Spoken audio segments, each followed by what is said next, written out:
Who should make the playoff? Which teams should make the playoff? Should it be the best teams? Should it be the most deserving teams? What's the difference in that? Well, I thought we had sorted all this stuff out. I'll give you my opinion first, but then I want to show you something in just a second that's thrown this entire process into a blender. So I'm called a hypocrite a lot about this, but I'm not. Here is very, very clearly what I think. I believe in power ratings. I put my own power ratings out every Tuesday. We call it the JP poll. And we tell you who our model would favor against who on a neutral field. And that's a little fun exercise, and if you're not interested, that's fine. But I always make sure to tell you those are power ratings, not rankings. And the reason I make sure to specify that is I don't think my power ratings should in any way reflect what the playoff committee's rankings look like. Case in point, I've got Florida State either 13 or 14 right now, I think.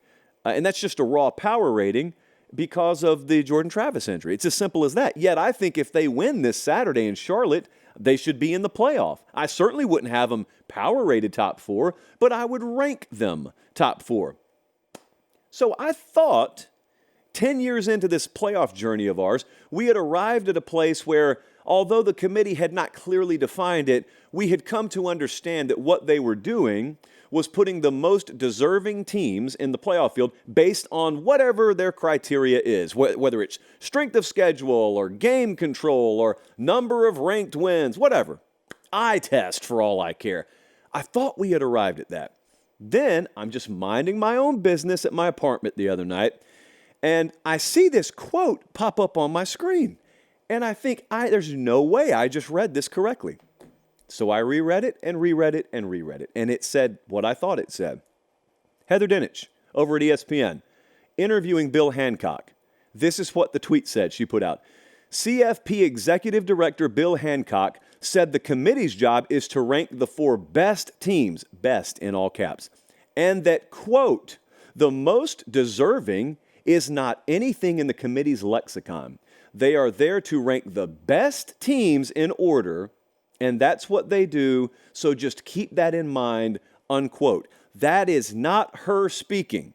That is Bill Hancock speaking. He is the executive director of the college football playoff, and he made sure, did you notice that? If you're listening on podcast, you couldn't look at the graphic, but did you notice he made sure to say, not only are we not doing the 4 most deserving teams, we don't ever even talk like that. We talk about 4 best teams. Okay. So here's what we're going to have to do. That's different than what I thought we were doing. And granted, maybe I'm new to this. Maybe I don't know a whole lot about college football. We're only 10 years into the playoff. It's like, what is a catch, in the NFL? What is a playoff criteria list? Apparently, it's a moving target now.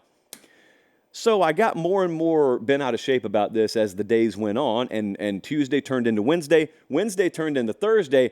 And now I'm halfway hot about it because I'm thinking to myself, what happens with Georgia Saturday? Georgia could win and make it all a moot point. They could lose to Alabama. And at that point, I've been looking at it thinking to myself, if Georgia loses, based on how the other dominoes fall, they would be out, possibly. Let's forget what I've thought. Let's just forget what I thought. I thought this was merit-based. I was under the assumption that there was a list of criteria and the playoff committee was putting the most deserving teams in, and I was okay with that. But Bill Hancock said otherwise. The executive director of the playoff committee said, we don't even talk about the most deserving teams. We're putting the 4 best teams in. Well, let's treat that as the gospel, okay? Words of playoff committee executive director Bill Hancock in red, and let's forget about what I think for a second. If you're telling me that, and to be clear, I'm calling BS on it, but if you're telling me that Georgia's the biggest lock next to Michigan in this entire thing, Georgia may be the biggest lock, period. I believe in what we've called the LOL protocol for a while.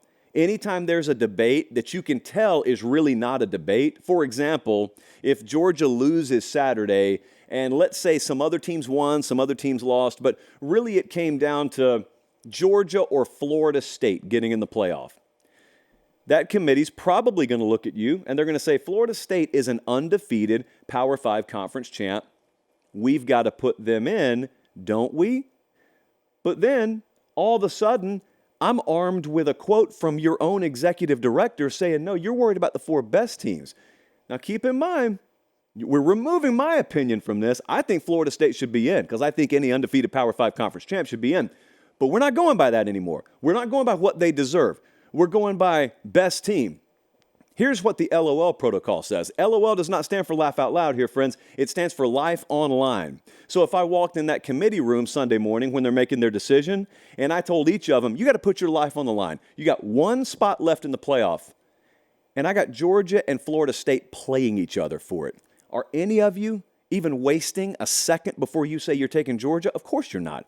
It is unanimous in that room. Georgia beats Florida State. Vegas is telling you, I'd agree with them. Georgia would be more than a 2-touchdown favorite on the neutral field if they played. So how's this even a debate? They can't look you in the eye and tell you it is a debate. So what I'm saying is I don't believe what Bill Hancock said to be true. I don't believe they've been doing that. If they've been doing that, TCU wouldn't have been in this thing last year. I want to pause again and let you know I thought they deserved to be in, and therefore I had no problem with them being in. But if you're telling me you want the best teams, if we're going JP poll mode, if we're going Vegas odds maker poll mode all of a sudden, and we're talking about best, Bama would have been favored significantly over TCU last year. Bama should have been in, but you didn't put Bama in, did you? And the reason you didn't is because you haven't been operating off 4 best teams. It's a joke to suggest otherwise. And so I heard that or read that the other night and thought to myself, how is this a serious quote? Like, how are we really talking like this? Now, what I think maybe, possibly, could be at play here is they've gotten tired of looking at what happens in the first round of the playoffs. Colin, do we have that graphic, by the way, of the carnage that has been the semifinals of the college football playoff? I don't really need to remind you how sort of uncaptivating the first round has been. It's been blowout after blowout after blowout. I mean, for example, we're showing a graphic on the screen right now, Bama, Michigan State, Clemson, Ohio State. You got Clemson, Oklahoma, Oregon, Florida State. We could not fit all the 3-possession blowout wins on the same screen. We had to go multiple sliders.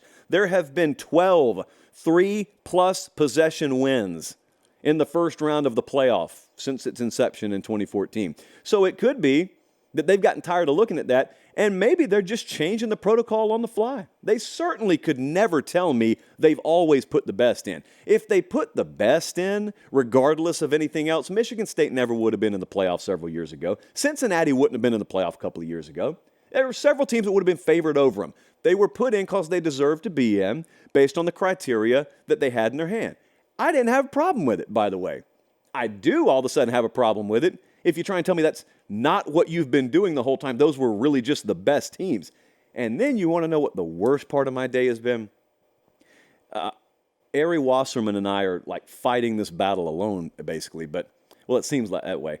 We have been fairly anti-college football playoff expansion. I think most of you know my stance on that. So I promised you a long time ago, once they announced that the playoff was expanding, I wasn't really going to waste your time resharing my opinion over and over again. I wanted it one way. I didn't get my way, and the end.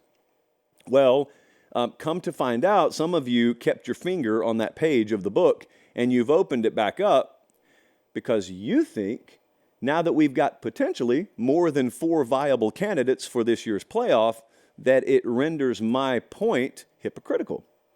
Because I've been sitting here arguing about these sorts of things. Let me be clear, or in the words of Corrine Brown back in the day, let me be clear. Look it up if you don't know. I haven't changed my stance a bit on that. Here's the only difference. I've seen Wasserman waffle. Don't be a waffler, Ari. The only difference in where some people's heads are at and mine is I don't care if people are mad. I never thought it was the worst thing in the world if someone's mad. It could very well be, by the way, that we get to this weekend and somebody gets left out. It could be Texas, it could be Bama, it could be Oregon. Someone gets left out that feels like they should have been in. Well, you know what happens then? What happens is a fan base is upset. We spend 2 or 3 days arguing about it, and then we probably have a pretty good playoff. I would think so. I mean, we'd hope so. I would much prefer that. I would much prefer one fairly deserving team being shafted over what the alternative would be even this year. Guys, you're crystallizing this as like the perfect example why we need expansion. And I'm sitting here thinking, okay, list me the teams. And you're getting about 5 or 6 deep before you get to the Oklahomas and Penn States of the world. And I'm like, do you see my point? And half of you are like, no, I really don't. I'm like, there is no world ever in any year where you're going to tell me there are 12 teams that deserve a shot at playing for a championship. And then we get into the whole, well, it's not about the destination. It's about the journey. How can you say no to more football? And I've already argued all those points, and I think fairly convincingly won, but some of you disagree with me. Alas, I told you when I came on the air tonight, I have been fighting battles in my own mind today. This is what it sounds like. This is what it has sounded like in my head. And then I got to work, and then producer Jesse and I sat in there, and we did point counterpoint. And if you think this is bad, wait about 20 or 25 minutes. I'm going to do some playoff scenarios, and then I'm really going to be up the wall sideways. So going to be crazy times. Now, having said that, we're not trying to cure fatal disease here. This is just college football. So at the end of the day, no one's dying. No one's going away forever. It's going to be okay.